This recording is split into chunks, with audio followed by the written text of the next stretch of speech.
The Honorable Prime Minister, Prime Minister Anthony Albanese, the Honorable President of the Senate, President Sue Lyons, the Honorable Speaker Milton Dick, and the Honorable Leader of the Opposition, Mr. Peter Dutton, Honorable Senators, Members of Parliament. Allow me to also greet the 48 honorable members of the Philippines-Australia Parliamentary Group that are present with us here today. Ladies and gentlemen, good morning. Allow me to begin, Mr. Speaker, by acknowledging the Ngunawal people, the traditional custodians of the land on which we meet today, and to pay my respects to their elders, past and present. I also extend my respect to the Aboriginal and Torres Strait Islander peoples that are with us here today. The First Lady and I are delighted to be in Canberra. We are grateful to Governor General David Hurley for his invitation to us as guests of government. As President of a proud and free country, few other honors surpass this opportunity to address one of democracy's most august institutions, the Parliament of Australia. The long-standing friendship between our two great nations transcends the 78 years of our formal diplomatic relations. It is anchored on deep bonds of mutual respect and fond affection, which find concrete expression today in the rich contributions of more than 400,000 Filipinos to Australia, we're comprising the fifth largest migrant community in your country today. These bonds trace their roots as far back as the 1860s, when Filipino pearl divers, known to you then as the Manila Men, found their way to your shores as early purveyors of globalization. These Manila Men contributed to the Australian economy, they enriched Australian life, and most importantly, they sparked meaningful connections that have endured through generations. When our two nations faced common danger in 1942, Filipino soldiers fought valiantly in Bataan and Corregidor. They faced the impossible task of holding back the enemy's advance, and yet we did. These efforts helped keep Australia safe, and in return, a grateful Australian people provided temporary refuge for the wartime Filipino leadership. And at the most crucial moment, Australian airmen, sailors, and soldiers fought side by side with Filipinos as we, together with our allies, turned the tide of war. Just as Filipinos lost lives to keep Australians safe at the onset of war, so did Australians offer their lives to restore freedom in the Philippines at the dawn of peace. As allies, we engaged actively in shaping the free world's vision for the post-war order. We worked to ensure that the new peace would respect the rights of all nations. As founding members of the United Nations, we turned that vision into reality. From the very beginning, we knew that our interests were intertwined. The security of Australia is bound with the security of the Philippines. When my father accompanied Prime Minister Whitlam on a sentimental tour of Bataan and Corregidor in 1974, they reaffirmed that core principle. When I signed our strategic partnership with Prime Minister Albanese last September, we marked a milestone in our deliberate and steady effort to build opportunities for our peoples while contributing to regional peace. All of these further affirm what our two peoples have already forged through many centuries. I look back on our shared history to contextualize the role that our respective nations played and continue today to play at this watershed moment. Geopolitical polarities and strategic competitions threaten our hard-won peace, even as we remain beset by unresolved inequities and inequalities within and amongst nations. Powerful and transformative technologies can destabilize our political and social order. Climate change threatens our very existence. These tectonic shifts are acutely felt in the Indo-Pacific. It has become crucial for us now to envision the shape, the breadth, and the depth of our strategic partnership and how it must move forward as we weather the storms of global volatility. I see the way forward in building on the strong ties that have already been established between our citizens, between our economies, between our governments. Today, we add a further dimension to that relationship as we address concerns on our security and defense. We are called upon once again to join forces, together with our partners, in the face of threats to the rule of law, to stability, and to peace.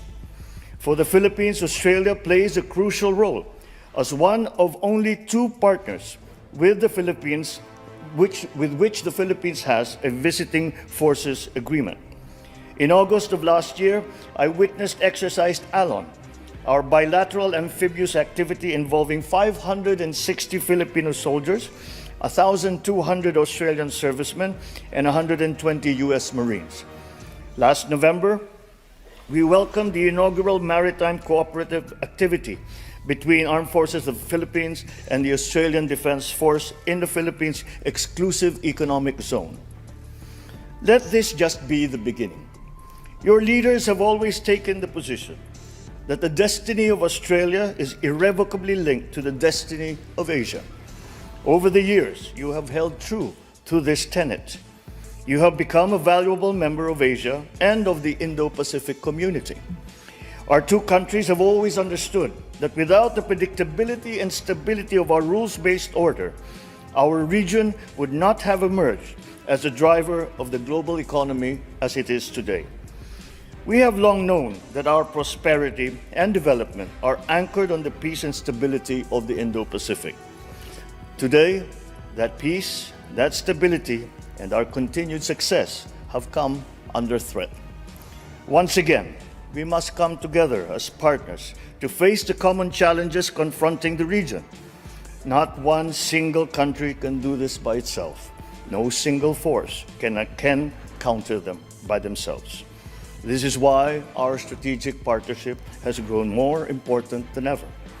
We must reinforce each other's strengths. We must protect the peace that we fought for during the war and have jealously guarded in the decades since. We must oppose actions that clearly denigrate the rule of law. As in 1942, the Philippines now finds itself on the front line against actions that undermine regional peace, erode regional stability, and threaten regional success. Then as now, we remain firm in defending our sovereignty, our sovereign rights, our jurisdiction. I shall never tire of repeating the declaration that I made from the first day that I took office. I will not allow any attempt by any foreign power to take even 1 square inch of our sovereign territory. The challenges that we face may be formidable, but equally formidable is our resolve. We will not yield.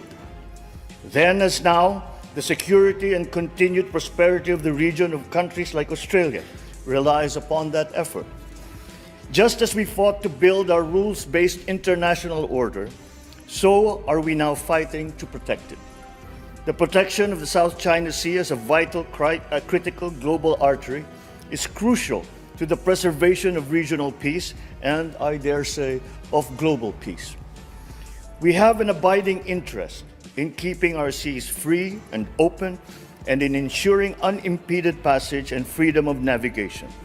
We must uphold, preserve, and defend the unified and universal character of the United Nations Convention on the Law of the Sea as the constitution of the oceans. We draw strength from the consistent and unequivocal support of Australia and the international community for the lawful exercise of our rights, which have been settled under international law. And so, on behalf of the Filipino people, I thank you, Australia, for standing with the Republic of the Philippines. Ladies and gentlemen, we demonstrate the depth and breadth of our security cooperation through regular exchanges between our armed forces and our coast guards, including in the areas of maritime security, counterterrorism, humanitarian assistance, and disaster relief. We collaborate to strengthen and seek new business links, to bolster our economic security, and to develop responses to economic coercion. We work together to promote and enhance the flow of environmentally sustainable investment and to explore cooperation on mineral resources development and climate and energy transition, amongst others. Indeed, we have made good progress since we signed our strategic partnership last year. Ultimately, our partnership finds its anchor in our common commitment to ensuring that this region keeps to the path of peace, builds resilience, remains focused on delivering dividends to our citizens and our communities. Beyond our bilateral horizon, we project the commitment in our continued adherence to ASEAN centrality, which we will have the opportunity to reaffirm at the special summit between ASEAN and Australia in Melbourne next week. Beyond the region, we project this commitment too in our partnership and active leadership on the international stage. We collaborate closely with Australia to strengthen international security and universal adherence to international humanitarian law. I salute Prime Minister Albanese's personal commitment to our vision of a world free of nuclear weapons. It is a commitment that is shared by all peoples of Southeast Asia with those of Australia and the Pacific Island states. Through the treaties of Bangkok and Rarotonga, our two regions serve as pockets of freedom from these destructive weapons. Within the ambit of the ASEAN Regional Forum and the Nuclear Non-Proliferation Treaty, our two countries are champions of nuclear disarmament and advocates for nuclear risk reduction. In the context of emerging technologies such as autonomous weapon systems and of new frontiers such as outer space and cyberspace, there is much room for our two countries to work together. Our collaboration in the United Nations demonstrates the need to continue to build bridges and to forge consensus towards decisive multilateral solutions. We cannot allow geopolitics to paralyze global governance. Now more than ever, we need multilateralism to work. This is particularly important given the scope of global cooperation needed to address our most pressing vulnerability, one that threatens the very survival of our peoples, one that threatens our very future. I speak, of course, of climate change. My country accepts its part in our collective responsibility. My administration is committed to accelerating our just, affordable, sustainable, and inclusive energy transition towards carbon neutrality. The Philippines has the potential to be a net carbon sink, absorbing more carbon dioxide than we emit. Yet, we are one of the most climate vulnerable countries in the world, ranking first in the 2023 World Risk Index. This glaring disproportion between our share of responsibility and our vulnerability reflects an injustice that must be corrected. Developed countries must do more, and they must do it now. Our past successes should inspire us to forge ahead in building the future to which we aspire. For the Philippines, we continue to see that future in our identity as Asians and as members of the Pacific family. Together with our Asian neighbors, and in that group I include Australia, we continue to work for a regional community that empowers all of our citizens. As Asians, we are committed to fulfilling our region's promise as a global engine of growth and in remaining true to our shared value of mutual respect, our shared desire to flourish through our diversity. As part of the Pacific, we carry in our very DNA the heritage of seafaring civilizations that span two oceans. This manifests in the high regard our cultures place on family, on community, and on the environment. In Australia, we see not only a strong democracy, but an indispensable part of our Pacific community, a permanent stakeholder in the future of Asia, and a reliable supporter of ASEAN centrality. In Australia, we see a natural partner in our efforts to defend, to preserve, to uphold our open, inclusive, and rules-based international order. to ensure that it remains governed by international law and informed by the principles of equity and justice.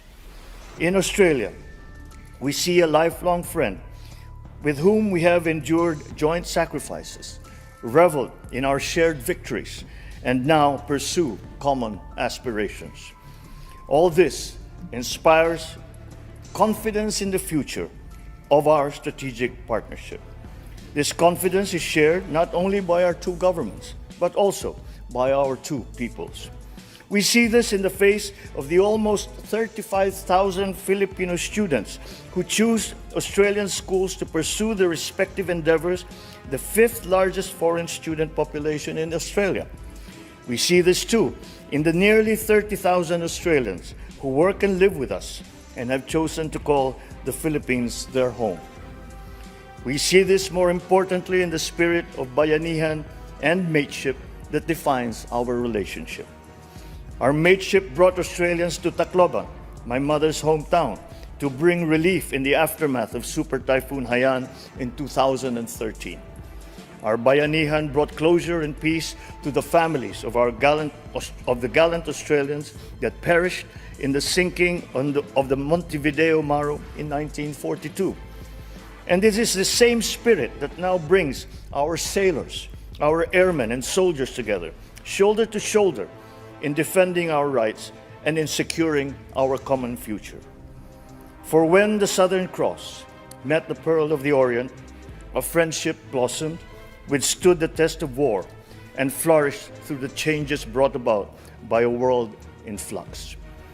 Looking ahead, I am confident that Filipinos and Australians will remain steadfast partners, unyielding and uncompromising in our shared values, and energized as we gird ourselves to work together in the spirit of bayanihan and of mateship. Thank you and mabuhay.